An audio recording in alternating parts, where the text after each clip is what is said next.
पसंत आहे मुलगी, पसंत आहे मुलगी।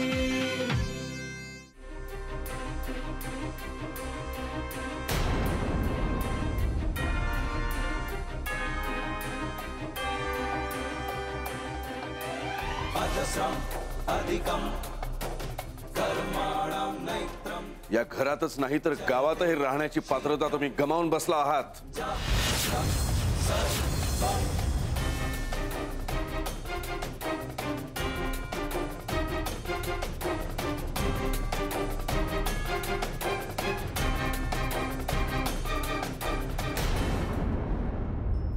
याचं काय स्पष्टीकरण आहे तुमच्याकडे? दादा मला क्षमा करा। क्षमा मागायची वेळ निघून गेली असं नाही वाटत तुम्हाला? ज्या घरामध्ये पत्रिका बघितल्याशिवाय माणसांनाही ठराव दिला जात नाही, अशा घरामध्ये जिची पत्रिकाच नाही अशा मुलीला सून करून आणलं तुम्ही। दादा उर्मीवर प्रेम आहे माझं। प्रेम आपण आपल्या गोठ्यातल्या गुरांवरही करतो। दादा उर्मी हाडामासाचा माणूस आहे। शास्त्र माणसांसाठी आहे पण माणूस शास्त्रासाठी नाहीये। शास्त्राशिवाय माणूस रानटी होता, जंगलात राहायचा। शास्त्र आलं, धर्म आलं, तेव्हा समाज आला, रीतिरिवाज आले। शेवटी माणूस चांगला असणं महत्वाचं आहे ना? कुठलाही माणूस वाईट नसतो। त्याचे ग्रह, त्याचं नक्षत्र, त्याची जन्मवेळ, तो कुठल्या परिस्थितीत कसा वागणार हे ठरवते। म्हणूनच लग्नासाठी चांगला माणूस निवडण्यापेक्षा अनुरूप माणूस निवडणं जास्त योग्य असतं। उर्मी खेरीज कोणीही मला अनुरूप आहे असं मला वाटत नाही।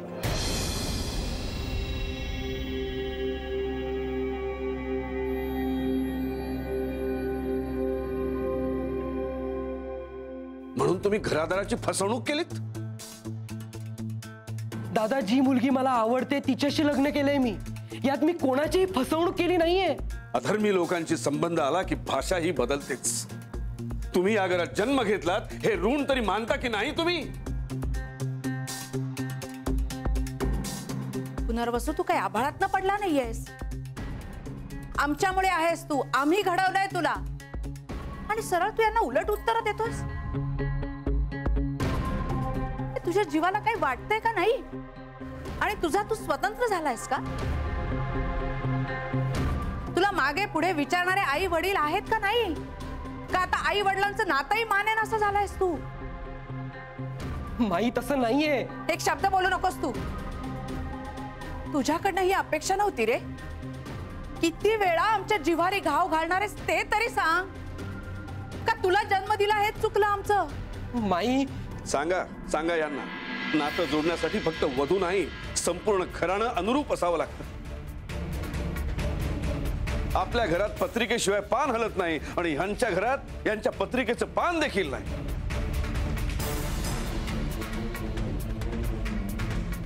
काय विचार करून हा संबंध जोडलात तुम्ही? तुमचं सहजीवन कसं असेल असं वाटतंय तुम्हाला? यांच्या पत्रिकेत तुम्हाला अनुकूल ग्रह आहेत की नाहीत हे कसं कळणार तुम्हाला? आता नव्याचे नवलाय म्हणून सगळं गोड वाटतंय, आयुष्यभर असं राहत नाही। दादा एक तर ही अशी मुलगी या घरात सून म्हणून आणलीत जिच्यावर देवाधर्माचे, शास्त्राचे संस्कार नाहीत। वर आमच्यापासून ते लपवून ठेवलंत। गावाला अक्कल शिकवणारा हा पंत सचिव स्वतःच्या घरात मात्र शहाणपणा आणू शकला नाही, यापेक्षा मोठा पराभव तो कुठला? अखंड आयुष्य मी न्यायालयामध्ये नोंदणी पद्धतीने केल्या जाणाऱ्या विवाहांची निर्भत्सना करत आलो। विवाह हा पवित्र संस्कार आहे, तो देवा ब्राह्मणांच्या साक्षीने थोरा मोठ्यांच्या आशीर्वादानेच झाला पाहिजे असं कानी कपाळी ओरडत आलो। पण माझ्याच घरात राहून माझ्याच म्हणण्याला सुरुंग लावून मलाच हरवलं तुम्ही। आता कुठल्या तोंडाने सांगू मी न्यायालयात जाऊन लग्न करू नका म्हणून? माझ्याच घरात राहून माझ्याच संस्कारांना धाब्यावर बसवलं तुम्ही।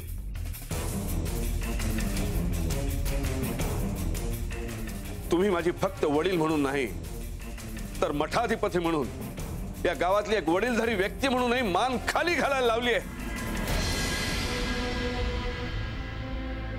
दादा माझं म्हणणं फक्त एकदा ऐकून घ्या। आता बोलण्या ऐकण्यासारखं काहीही राहिलेलं नाही।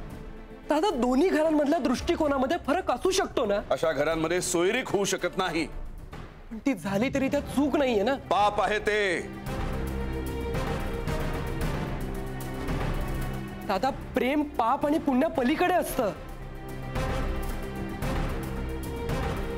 प्रेम घराबद्दल कुटुंबाबद्दल असायला हवं ना. का पुरुषाचं स्त्रीबद्दलचं प्रेम एवढा एकच प्रेमाचा प्रकार माहिती आहे तुम्हाला? दादा माझं माझ्या घरावर आणि कुटुंबावर खूप प्रेम आहे. तसं तुमच्या वागण्यावरून दिसत नाही. दादा या घराचं अहित होईल असं मी काहीही वागलेलो नाहीये. तुम्ही अधर्मी नास्तिक घराशी सोयरीक जोडलीत. नुसती जोडली नाही तर ती आमच्यापासून लपवून ठेवलीत. यात घराचं काय भलं होणार आहे? काय गौरी, आम्ही एवढा विश्वास ठेवला तुझ्यावर आणि तू असं केसानं गळा कापलास आमचा. आम्ही आपले सत्यनारायण करू, तुझ्या घरच्यांना बोलवू याचे बेत करत होतो. पण तू मात्र एका शब्दानं काही बोलली नाहीस. हसवत राहिलीस मला, खोटं बोललीस माझ्याशी. पत्रिका आहे देते, का ग केलंस असं? अगं पोटच्या मुलीसारखी माया केली मी तुझ्यावर, त्याचं हे फळ दिलंस तू आम्हाला. सांग काय केलं नाही मी तुझ्यासाठी? माई नको म्हणूस मला माई. माझंच चुकलंय. सतत सतत अपेक्षा करत राहिले मी तुझ्याकडनं. पण तू आमच्याशी एवढी खोटी वागत असशील असं वाटलंच नव्हतं मला. हे सगळं अधर्मातूनच येतं. खोटारडेपणा, लबाडी, फसवणूक, लपवा छपवी. धर्माला आणि शास्त्राला लांछरून वागणारा कुठलाही माणूस असं करणार नाही. दादा आपले विचार वेगळे आहेत. मग वेगळ्या विचाराच्या माणसांचं घर एक असू नये. अजस्रम् अधिकम् कर्माणां नैत्रम् जयते शीघ्रम् जातं सर्वम्.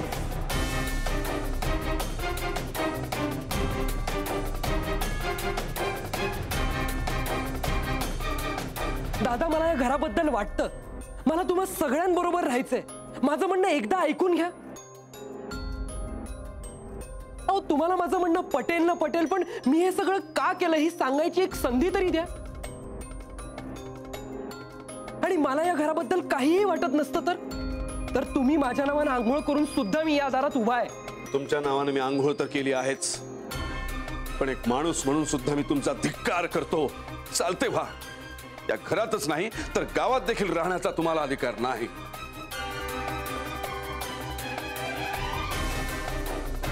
आणि कृपा करून पुन्हा तुमचं तोंड या जन्मात मला कधी दाखवू नका. चालते व्हा या गावातून.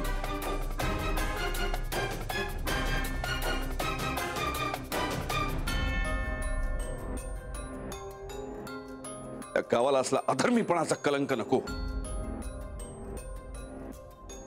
गावाने तुम्हाला वाळीत टाकण्याआधी तुम्हीच गाव सोडण्याचा शहाणपणा केलात तर तुमचीच नाचक्की टळेल.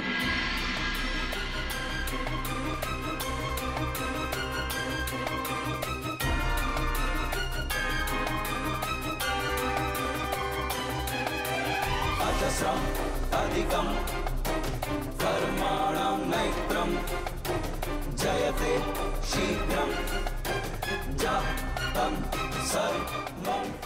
दादा हा निर्णय बदलणार नाही रामचंद्र. दादा पण खूप वेळा संधी दिली, खूप वेळा अपत्य प्रेमापोटी माघार घेतली मी. यांनी माझा अपमान केला तो मी सहन केला, पण धर्म आणि शास्त्राचा अपमान मी सहन करणार नाही. धर्माची शिकवण आणि माझ्या संस्कारांना झिडकारून यांनी मला पिता म्हणून नाकारलं आहे. असं अपत्य माझ्या पोटी जन्माला यावं याचा मला खेद वाटतो. महाराज मला क्षमा करा. नक्कीच माझ्या हातून गेल्या जन्मी काहीतरी महाभयंकर पाप घडलं असणार, जे या जन्मी अपत्य रूपानं माझ्या समोर येऊन उभं ठाकलंय.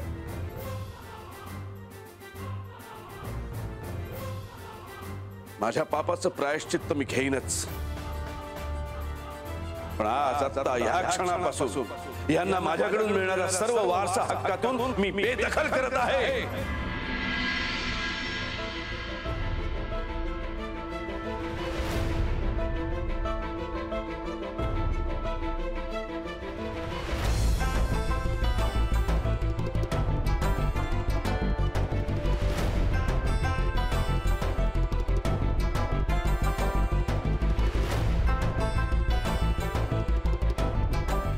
दादा माफ करा, लहान तोंडी मोठा घास घेते. पण मला वाटतं माझ्यासारख्या परक्या मुलीला सुद्धा तुम्ही संधी दिलीत तर ह्यांना निदान प्रायश्चित्त करण्याची तरी द्यावीत.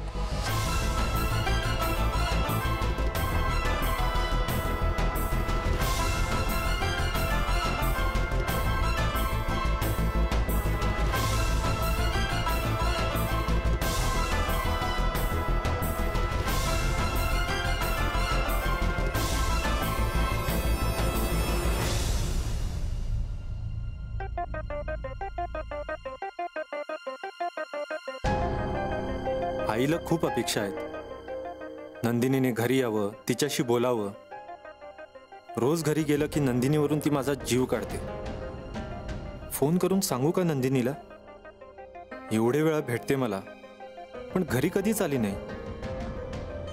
आता तिला घरी नेलं नाही तर आई मलाच घरात घ्यायची नाही.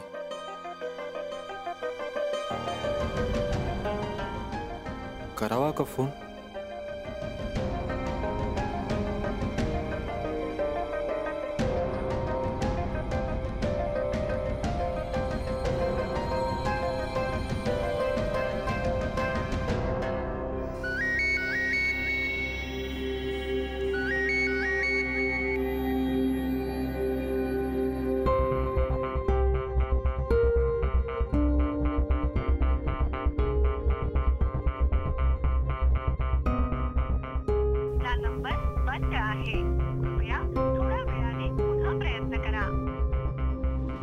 नंदिनी, तू मध्ये पडू नकोस हं? आणि मला सांग, तुला का पुळका आला त्या आमचा? तुला हेच तर हवं होतं ना?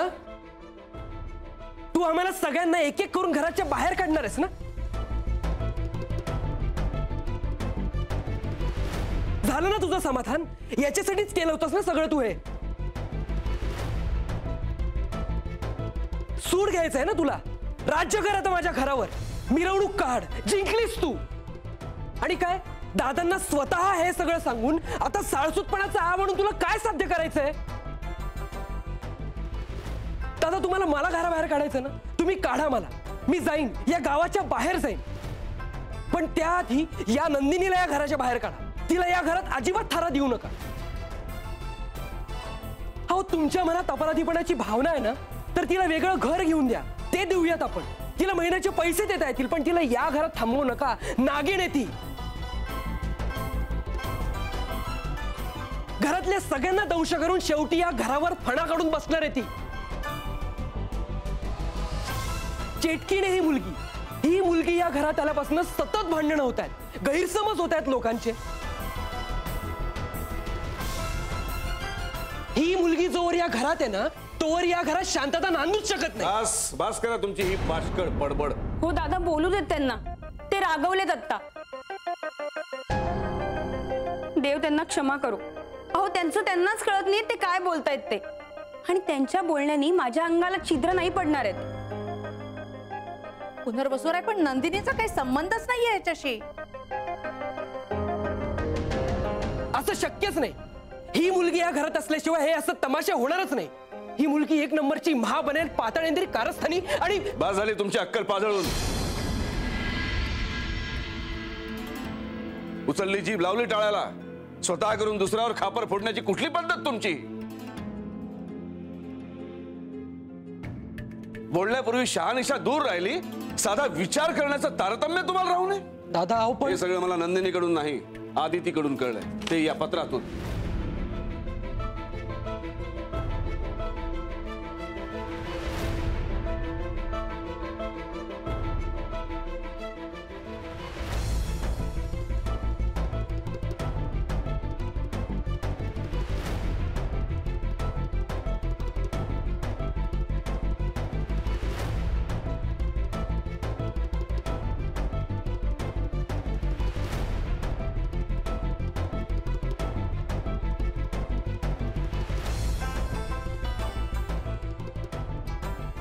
माझ्या मनावर तुमच्या विचारांचा, तत्वांचा, तुमच्या व्यक्तिमत्वाचा खूप पगडा आहे दादा.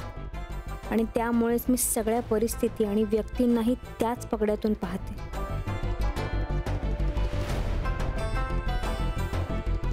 तुमच्या नजरेनंच मी सगळ्या घटनांचं मूल्यमापन आणि सगळ्या माणसांची पारख करते.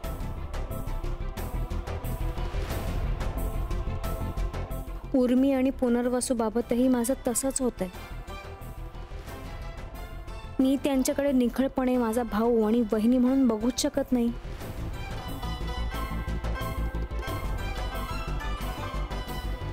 आधी तुमच्या डोळ्यातून त्यांची पत्रिका, त्यांचं धार्मिक आचरण, त्यांचा देवावरचा विश्वास, या गोष्टी मला आमच्या नात्यापेक्षा मोठ्या वाटतात.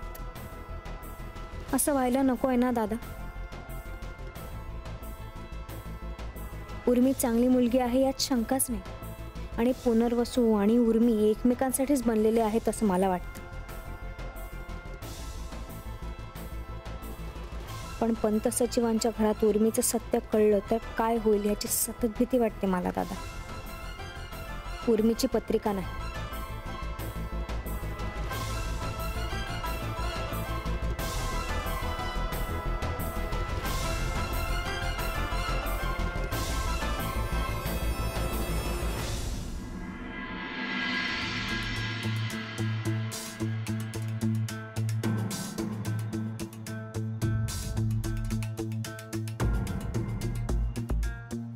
उर्मी फोन का उचलत नाहीये? काय करावं? तिला पत्र मिळालं आहे की नाही काही कळायलाच मार्ग नाही. शी, काय बाई पंचायत झालीये. इकडे विद्याधर माझ्या टेस्ट करायच्या म्हणून हात धुवून मागे लागलाय आणि तिकडे उर्मीकडून काहीच कळत नाहीये. काय करू? सांगू का विद्याधरला की असं काही नाहीये?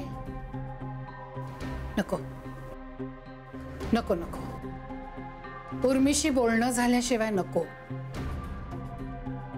तिकडे काय परिस्थिती आहे कुणास ठाऊक. विद्याधरशी बोलायला तर हवं, पण उर्मीशी बोलल्याशिवाय नाही.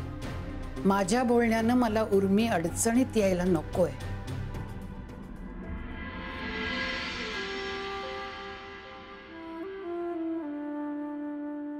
मी पत्र लिहिलं होतं ना तेव्हा तर मला असं वाटत होतं की असंच्या असं हे पत्र दादांना नेऊन द्यावं, सोबत तुमचे फोटो भेटू. दादांना सगळं सांगून टाकायला पाहिजे, म्हणजे तुम्ही किंवा मी. त्यांना नंतर कळलं ना, मला माहित होतं तर ते तोंड सुद्धा बघणार नाहीत माझं. आज ना उद्या दादांना हे कळणारच आहे आणि नंतर गोष्टी जास्त अवघड होतील. त्यांना जास्त राग येईल तुम्ही लपवून ठेवलं याचा. नाही तर तुमचं राहू द्या, मीच बोलते दादांशी. हे हँडरायटिंग तर जीजीच आहे. आणि हो, फक्त जीजीलाच या घरात माहिती होतं हे सगळं.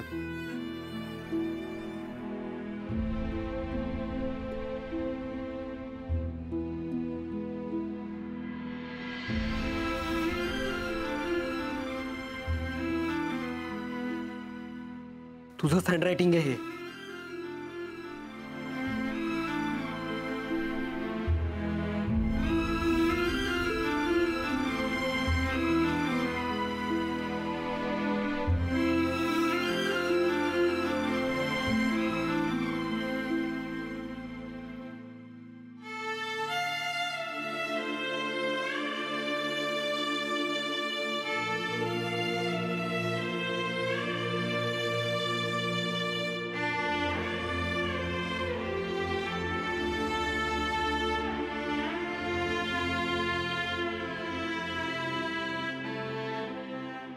दादा, हे पत्र म्हणजे मी तुम्हाला योग्य तेच केलं आदिती. उलट सत्य उघडकीला आणून या घरावरचं अरिष्ट टाळलं तुम्ही. तुमचं जे माझ्याविषयीचं म्हणणं आहे त्याबद्दल आपण नंतर बोलू. पण मी तर हे कसं काय, मग खरंच मी रामचंद्र, तुमच्या कनिष्ठ बंधूंनी आता जे तोंडाला लगाम नसल्यासारखे नंदिनीवर आरोप केलेत त्याबद्दल त्यांनी नंदिनीची माफी मागावी.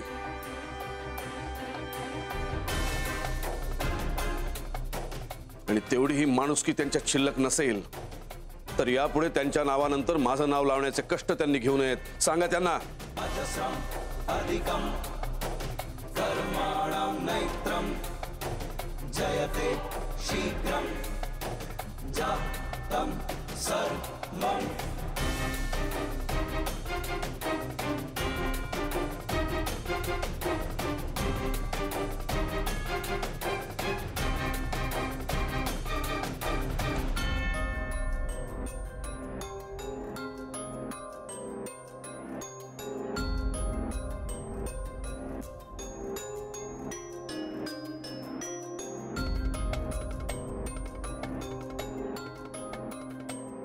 नंदिनी, हात जोडून.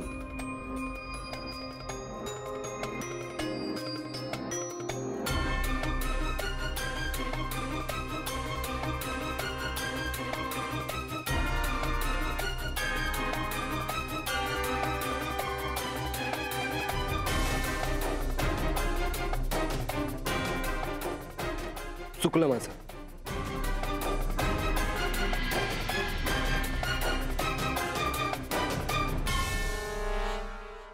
अहो एवढं काही झालं नाहीये.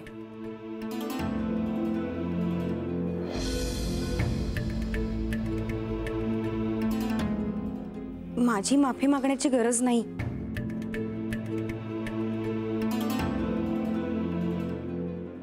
कारण माझ्या हातूनही चुका झाल्यात. तुम्हाला मागायचीच असेल तर दादांची मागा. कारण त्यांच्यासारखे वडील अनेक जन्म पुण्य केल्यानंतर मिळतात. आणि अहो नुसती माफी नका मागू.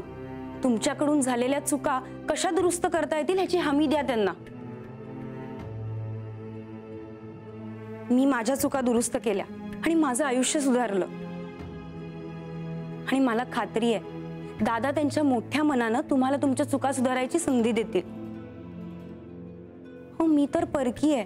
तुम्ही या घरातले आहात. हे घर तुमचं आहे.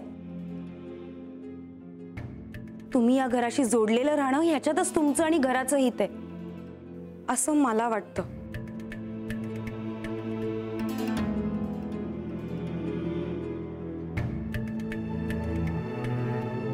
माफ करा.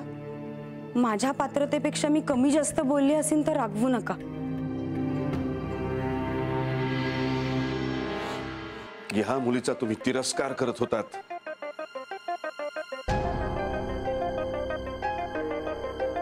तुम्हाला तुमच्या विचारांची लाज वाटायला हवी.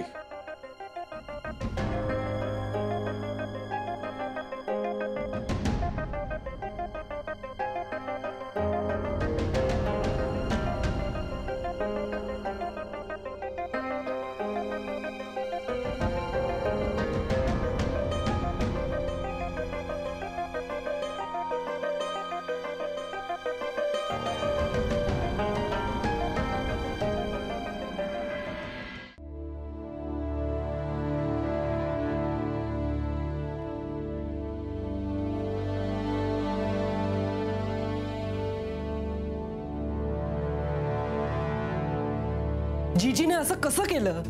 मला भीती वाटतच होती ते असं काहीतरी करतील का काय याची. म्हणजे त्यांना झेपत नव्हतं रे.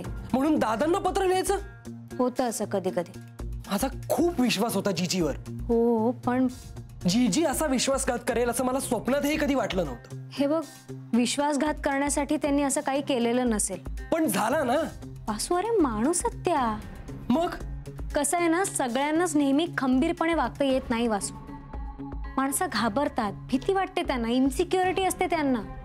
दडपण आलं असेल या सगळ्याचं पण मुद्दाम केलं नसेल त्यांनी. मला अजूनही खरं वाटत नाहीये जीजीने सगळं दादांना खरं सांगितलं. तिला माहिती होतं हे सगळं कळल्यानंतर दादा काय करतील. तरी तिने असं केलं का? आणि मी समजलो हे त्या नंदिनीचं कारस्थान आहे. त्या नंदिनीची हात जोडून माफी मागायला लागली मला. म्हणजे जेवढं दादांनी या गावाबाहेरचं आहे सांगितल्याचं वाईट वाटलं नसेल ना तेवढं या नंदिनीची हात जोडून माफी मागितली त्याचा त्रास होतोय. करून घेतोस ना म्हणून तुला त्रास होतोय वासू. म्हणजे नंदिनीला विनाकारण बोललायस तू. अर्थात तसं वाटण्यासाठी तुझ्याकडे तुझी कारणं असतीलही पण या वेळेला ते जरासं मिसफायर झालं. चूक होती तुझी. मग त्या जागी नंदिनी काय दुसरी कुठलीही मुलगी असती ना तरी तुला त्याची माफी मागावीच लागली असती. आणि हे एवढ्या पुरतच का नाही ठेवत तू? का कुणाच ठाऊक पण मला अजूनही वाटतं या सगळ्या मागे त्या नंदिनीचा हात आहे. वासू हे जरा अति होतंय ना तुझं. हो आणि म्हणूनच तिची माफी मागितल्याचा मला जास्त त्रास होत होता. वासू लॉजिक फक्त एवढंच आहे की फक्त जिजींना या सगळ्या गोष्टी माहिती होत्या. त्यांनीच हे पत्र लिहिले आणि त्यांनीच ते दादांना पण दाखवलंय. आता या सगळ्या उपर जाऊन पण तुला नंदिनीला या सगळ्याबद्दल दोषी ठरवायचं असेल ना, तर ती फक्त तुझ्या मनातली तिच्याबद्दलची अडही आहे. हे सगळं खरंय, पण तरीही नंदिनी खोटं वागत होती असं मला वाटतंय. छे छे छे छे छे. चिरंजीवांच्या बाबतीतले सगळे अंदाज चुकले माझे. माझंही चुकलंच की हो. नंदिनी आल्यापासून भांडणं होत आहेत असं तुमच्या धाकट्या चिरंजीवांचं म्हणणं आहे, पण त्या भांडणाचे मूळ ते स्वतः आहेत. पोरगी बिचारी पोरकी आहे, तिला कोणी मायेचा माणूस नाही, आपल्याशिवाय कोणाचा आधार नाही, म्हणून तिच्याशी आपुलकीनं वागणं तर दूरच राहिलं. तिला वाटेल तेव्हा वाटेल तसं बोलतात. हे माफी मागितली ना त्यांनी. सांगितल्यावर कोणीही मागेल हो, पण त्यांना आतून आपलं चुकलंय असं वाटत असण्याची शक्यता कमीच वाटते मला. ती आपल्या आश्रयाला आहे, तिला विचारणार कोणी नाही, म्हणून तिचा वाटेल तसा वाटेल तेव्हा अपमान करण्याची मुभा यांना दिली कोणी? अधर्मी माणसांची संग झाला की माणसाची सारासार विचार करण्याची शक्ती संपते म्हणतात ना, ते हे असं. माझंही चुकलंच हो. असं काही असेल असं वाटलंच नव्हतं मला. चांगली मुलगी वाटली मला ती अशी वागेल याची कल्पनाही केली नव्हती मी. आपलंच गेल्या जन्मीचं पाप म्हणायचं, दुसरं काय. त्याच्या पत्रिकेतच तो योग होता, त्याचंच हे फळ. त्या योगाची ढाल करून त्याच्या वागण्याचं समर्थन करू नका. समर्थन नाही हो, मलाही त्याचं वागणं आवडलेलंच नाहीये. ते असं अधर्मीपणानं वागणं, लबाडी लपवाछपवी असंस्कृतपणानं वागणं कशाला पाठीशी घालणार आहात तुम्ही? तसं नाही हो. आईच्या मनाला आवर घाला. तुम्हाला अवघड आहे ते थोडं, पण तुमच्या धाकट्या चिरंजीवांना त्यांच्या अधर्मी सहकारिणी बरोबर आजच्या आज हे गाव सोडावं लागणार. सहकारिणी? अहो ती त्याची सहचारिणी आहे, पत्नी आहे त्याची. ज्या लग्नावर वैदिक पद्धतीने संस्कार झालेले नाहीत त्या लग्नाला लग्न म्हणणंच चुकीचं आहे, आणि म्हणूनच त्या त्यांच्या सहचारिणी नाहीत, आहेत त्या फक्त सहकारिणी, त्यांच्या पापातल्या वाटेकरी. ना तिला त्यांच्या पत्नीचा दर्जा आहे, नाही घरातल्या सुनेचा मान.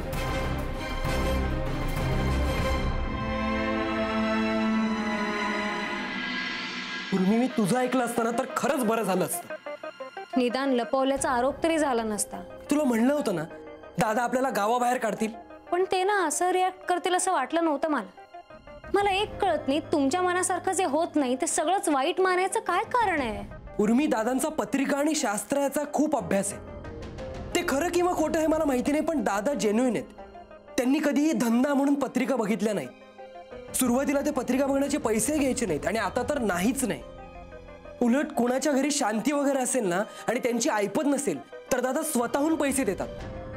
सुरुवातीला त्यांच्यासाठी पत्रिका बघणं म्हणजे छंद होतं, आता तो धर्मग्रंथ झालाय.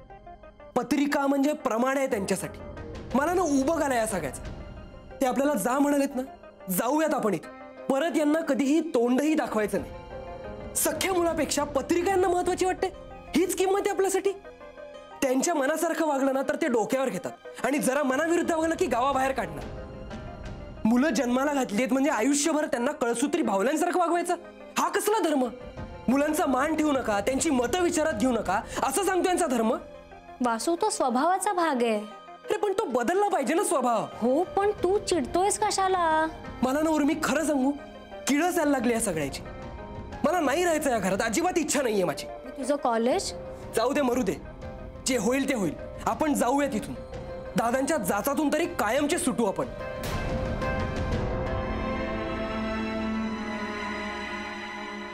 नंदे नंदे नंदे, अगं काय डाव खेळलीस तू? अगं कसला डाव? उलट माझाच डाव माझ्यावरच उलटलाय. म्हणजे यांनी घर सोडून जायला नको होतं मला. अगं नंदे, हे घर सोडून गेले तर मी काय करू इथे राहून? पण नंदे, मला उर्मिनी जायला हवं होतं. आणि ती एकटी कशी जाणार होती? मला वाटलं दादा तिला हकलतील. दादा असं नाही वागत बायकांशी. पण ती चांगली मुलगी नाहीये, तरीही दादा तिला घराबाहेर नाही काढणार. जे झालं ते नको होतं मला व्हायला. नंदे इकडे बघू, ये इकडे बस. शांत हो आधी, बिथरू नकोस. असं व्हायला नको होतं. आणि मी त्या माकड तोंड्या सुनीलशी लग्न करणार नाहीये. हा, माकड तोंड्या? मग काय?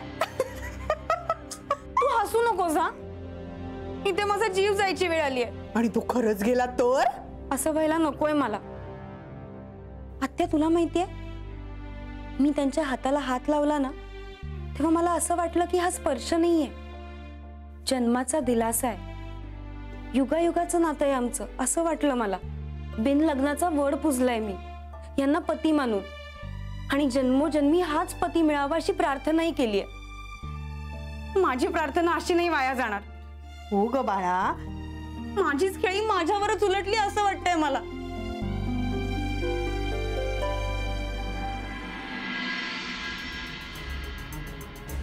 बस इथे नको थांबायला आपण आता. काय त्यांच्यासाठी मेलोच आहे मी. आता आपलं लग्नही नाकारून झालं असेल त्यांचं. म्हणजे आपलं लग्न अमान्य करतील ते. वासू, अरे मॅरेज सर्टिफिकेट आहे आपल्याकडे. त्यांच्या लेखी त्या चिटोऱ्याची काहीही किंमत नाहीये. लग्नाचे संस्कार झाले नाही म्हणजे लग्न झालं नाही. बस. मला ना या लोकांचं हे पटतच नाही. म्हणजे यांचा ज्या गोष्टींवर विश्वास आहे त्या सगळ्या खऱ्या. इतर गोष्टी एकतर नाही आहेत म्हणायच्या, नाहीतर वाईट आहेत म्हणायच्या. माझ्या बाबाचं पण असंच आहे. टोकाचा विचार, मधलं जोडणारं असं काही नाहीच आहे. उर्मी, तुझ्या बाबांचं मला माहिती नाही, पण दादांच्या या धार्मिक अतिरेकामुळे मी त्यांच्यापासून दूर गेलो. आणि मीच काय, जिजीचे तेच आहे. वडील म्हणून काही संवादच नव्हता. सतत आपल्या हातात धर्म आणि शास्त्राचे हंटर घेऊन बसल्यासारखे वाटतात आम्हाला. तुमचा अभ्यास आहे, तुमचं म्हणणं आहे, पण त्याची बळजबरी कशाला? आम्हालाही आमच्या गोष्टी ठरवू द्या, आम्हाला आमचं वेगळं काहीतरी करू द्या. पण नाही, त्यांना ना त्यांचा धार्मिकपणा त्यांच्या मुलांपेक्षा प्रिय आहे हे सगळ्यात जास्त वाईट आहे. तू आत्तापर्यंत या घरात होतीस तेव्हा त्यांना काही प्रॉब्लेम नव्हता, पण तुझी पत्रिकाने हे कळल्यावर त्यांना तुझ्या घरात नकोय. हे असं कशाला? ठीक आहे, तुमचा विश्वास आहे, पण त्याची सक्ती कशाला करायची? मला ना त्रास होतो एका पॉइंट नंतर. नाही ठीक आहे, तुम्हाला आम्ही नको होत ना, मग आम्हालाही तुमचा जाच. असलं काही तोंडातून काढू नकोसा वासू. पण मनातून वाटतंय ना उर्मी. तू बोललास की ती कमिटमेंट होते. त्याने काय फरक पडणार आहे आता? कारण तू तसं बोललास की तुला तसं वागायचं असतं. दादांशी आपण वागू शकतच नाही, ते फक्त वागतात. घरात त्यांच्यानुसार किंवा त्यांच्या विरुद्ध एवढंच रिॲक्ट व्हायचं असतं. पूर्वी मी तुला कधीही सांगितलं नाही, पण आमच्या घरात सगळा वन मॅन शो आहे. ज्यांना या घरात राहायचंय ना, त्यांनी त्यांचे विचार, त्यांची मतं, त्यांचं म्हणणं काय ते सगळं एका बाजूला ठेवायचं आणि दादांच्या हो मध्ये हो मिसळवत राहायचं. मला ना दादा कधी कधी हिटलर वाटतात. फार वाटत होतं मला की तू या घरात येशील तेव्हा तुझ्या रूपाने या घरात एक वेगळा दृष्टिकोन येईल, पण तसं काहीही झालेलं नाहीये. निराश झालोय मी. रुमी, माई किती छान कविता करायची माहितीये तुला? अगं काय काय लिहायची. जात्यावर दळता दळता आम्हाला मुलांना कविता ऐकवायची ती. पण दादा मठाधिपती झाले आणि तिचं अख्खं आयुष्य दादांच्या होला हो म्हणण्यात गेलं आणि सोहळं ओळं पूजा अर्चा करण्यात गेलं. सांग मला आता काय अर्थ आहे यात? तुझ्याशी हट्टानं लग्न करण्यामागचं एकच कारण होतं की तू या मठवाल्यांना माणसं करशील. पण दादांचा आडमुठा स्वभाव यातलं काहीही होऊ देणार नाही. मी ना तर हे गिवअप केलेलं आहे. उर्मी, तू तुझं सामान भर. पावसा पाण्याचं लवकर पोहोचूयात आपण पुढे.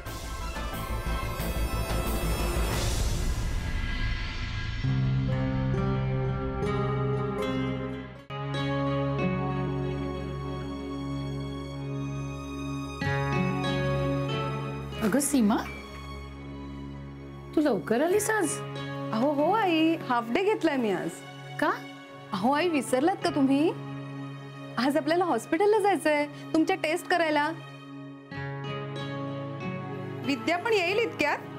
आधी त्याला बँकेत काहीतरी काम आहे आणि मग नंतर आपण सगळे एकत्र निघू 4 वाजता. बँकेत कशासाठी? अहो आई, काहीतरी काम आहे त्याचं. एफडी मोडायला.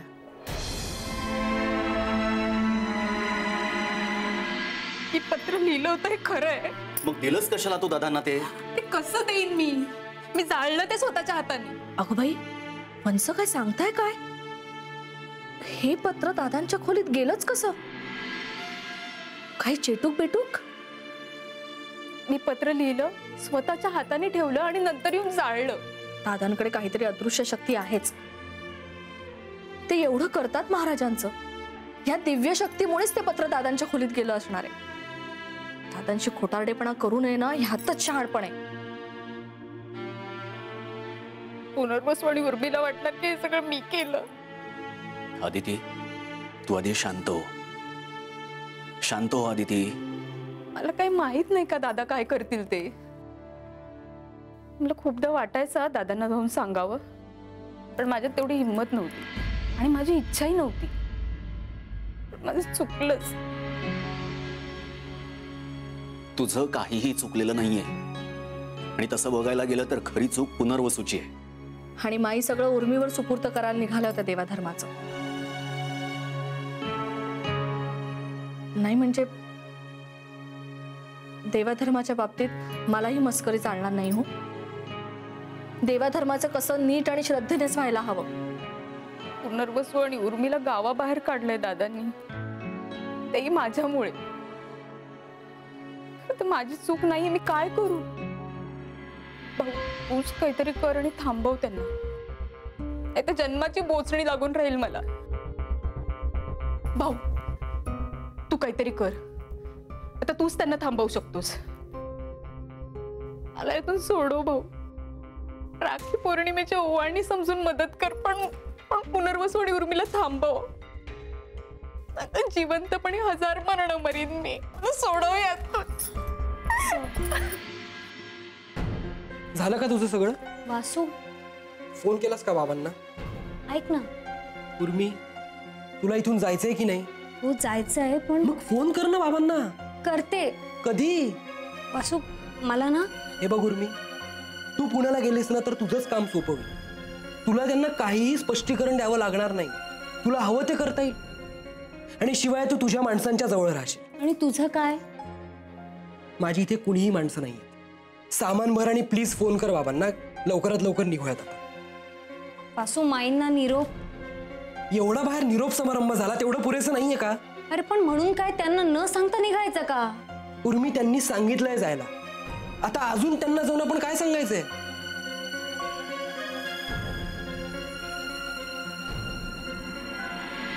मी काही टेस्ट करून घेणार नाहीये. अरे असं कसं चालेल आई?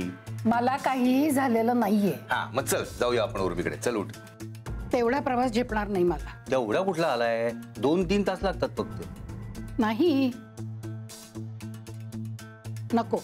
आई कमाल आहे, म्हणजे तू आता हेही करत नाहीस आणि तेही करत नाहीयेस. विद्या, मला असं वाटतं की आपण आईंच्या सगळ्या टेस्ट करूयाच. हा अगं सीमा, त्याची काही गरज नाहीये. अहो आई, मी फिट आहे. अगं आई, पण तू प्रवास करायला फिट नाहीयेस ना. आई प्लीज, तू असं लहान मुलासारखं करू नकोस. काही फार अवघड नाहीये. म्हणजे सायन्स इतकं पुढे गेले ना हल्ली की काही जर प्रॉब्लेम असेल तर लगेच उपचारांनी बरा होतो तो. मला काहीही झालं नाहीये, तेच तर सांगते ना मी तुम्हाला. अगं पण त्रास तर होतोय ना. विद्याधर, प्रवासाची दगदग मला झेपणार नाही एवढंच. अगं काय झेपणार नाही? आतापर्यंत काय कमी प्रवास केलेत का आपण? तेव्हाची गोष्ट वेगळी होती. मग तेच तर म्हणतोय ना मी. एकदाचा काय ना तो सोक्ष लावूनच टाकूया. माझं मानसिक आहे. अगं ते सगळं ना टेस्ट केल्यानंतर कळेलच आपल्याला. आणि आई, तुझं हे जर मानसिक असेल ना तर मी सरळ तुझ्या मुसक्या बांधून गाडीत घालून घेऊन जाईन ना तुला मी.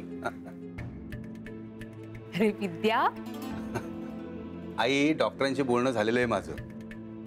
असं करून चालणार नाही आता. हा मी पटकन बँकेत जाऊन येतो. तुम्ही तयार राहा तोपर्यंत. मी आलो की लगेच निघूया आपण. मी सांगितलं ना तुला विद्याधर, मी कसल्याही टेस्ट करणार नाहीये. उगाच माझ्या मागे लागू नका. आई अगं उर्मी घेतलं सगळं? वासू निरोप नाही घेतलाय. त्याची गरज नाही. मला आहे. उर्मी, वासू प्लीज, मी ना माईंना असं न सांगता निघू नाही शकत. उर्मी तू नको पडूस यात. वासू प्लीज, मला फक्त त्यांना सांगून तर येऊ दे ना. हे बघ, मला त्याची गरज वाटत नाही. तुला जायचं तर तुझा.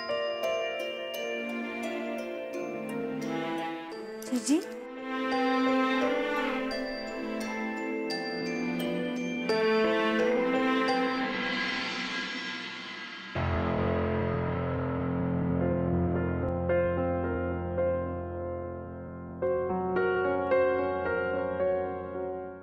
दादा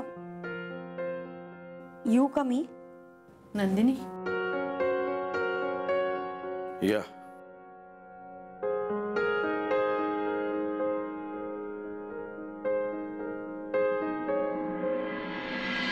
कसं बोलावं तेच कळत नाहीये. काय बोलायचंय तुला? माझ्यामुळे परत एकदा घरात. नाही, तुम्ही तसं चुकूनही मनात आणू नका. तुमचा काहीच संबंध नाही. म्हणजे तसं जिजींनीच केलं. नाही, त्यांनी काही केलेलं नाहीये. त्यांनी फक्त माहिती पोचवली. करते करवते वेगळे आहेत. चूक सर्वस्वी त्यांची आहे. पुनर्वसूंना वाटतंय मीच केलं. त्यांना माफी मागितली आहे तुझी. पण त्यांना गाव सोडावं लागलं तर आयुष्यभर डूक धरतील माझ्यावर. तुमच्यावर डूक धरण्याचं काय कारण आहे असं मला तरी वाटत नाही. दादा लहान तोंडी मोठा घास घेते म्हणून माफ करा, पण मला वाटतं यात उर्मीची चूक आहे. तर त्याची शिक्षा पुनर्वसूंना कशाला? म्हणजे मला त्यातलं फारसं कळत नाही. तुम्ही विद्वान आहात. मला शंका आली म्हणून विचारते. उर्मी नास्तिक आहे, तिचे घरचे अधर्मी आहेत, पण पुनर्वसूंचं तसं नाही ना.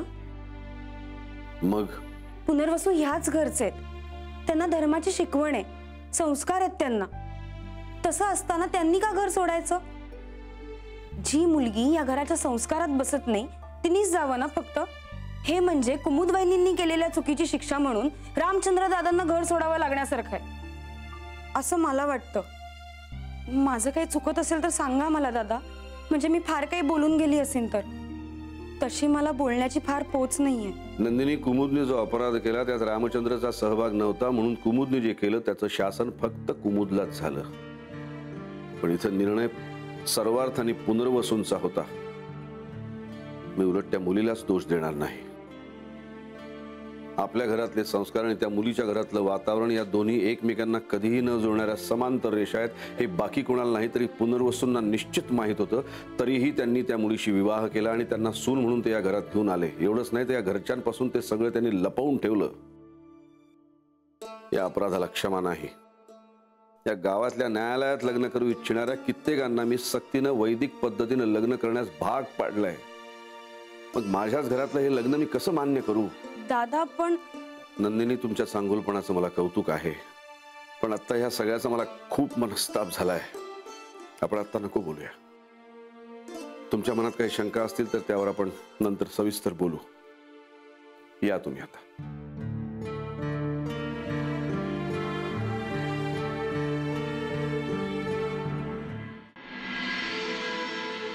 चिडलं असाल ना तुम्ही माझ्यावर?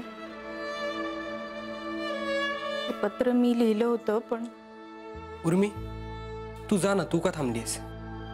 सो अरे बघ जीजी, तुला जे काय वाटलं ते तू केलंस. आमचं काही म्हणणं नाही आता. पण मी काही केलं नाहीये. पत्र तू लिहिलंस ना? हो, पत्र मीच लिहिलं, पण मी ते दादांना दिलं नाही. मग कोणी दिलं? तुझ्या भूताने दिलं? प्लीज. काय वासू प्लीज? जीजी, केवढा विश्वास होता आमचा तुझ्यावर. तुला कल्पना आहे का तुझ्यामुळे आज आम्हाला हे गाव सोडावं लागतंय? पण मी खरंच काही केलं नाही. मी खरं सांगते. उर्मी, तुला आठवते ना त्या दिवशी तू मला सांगितलंस की तुम्ही लगेच पत्र जाळून टाका. मी ते लगेच जाळून टाकलं. खरंच ते दादांपर्यंत कसं पोहोचलं माझं मलाच कळत नाहीये. पण ते दादांपर्यंत पोहोचलं हे खरं आहे ना? असो प्लीज अरे, मी खरंच सांगते. आम्ही तुला खरं सांगितलं हे आमचं चुकलं. जीजी, हे बघ, आम्हाला तुला दुखवायचं नाहीये, पण जेवढं मी तुझ्यावर प्रेम केलं ना त्यापेक्षा विश्वास जरा जास्त ठेवला. ते पत्र जर मी बघितलं नसतं ना माझ्या डोळ्यांनी आणि मला देवाने येऊन जरी सांगितलं असतं तरी मी त्यावर विश्वास ठेवला नसता. तुला हे सगळं दादांना दाखवायचं होतं ना, तर आधी एका शब्दानं आम्हाला सांगायचं. आम्ही आधी जाऊन दादांना सांगितलं असतं. निदान हा लपवाछपवीचा आरोप तरी आमच्यावर लागला नसता. उर्मी, तुलाही असंच वाटतंय का ग? जीजी, आता काय बोलू मी? तुम्ही मलाच दोनदा म्हणालात की ते पत्र तुम्हाला दादांना द्यावंसं वाटतंय, पण मी ते नाही दिलं. तू अगदी पुरावे वगैरे गोळा करून दिलेस. सांगा ना जीजी, ते फोटोज आणि मॅरेज सर्टिफिकेट कुठून मिळवलं तुम्ही? मला खरंच नाही माहिती. मी खरंच नाही केलंय. मला खरंच काहीच माहित नाही रे.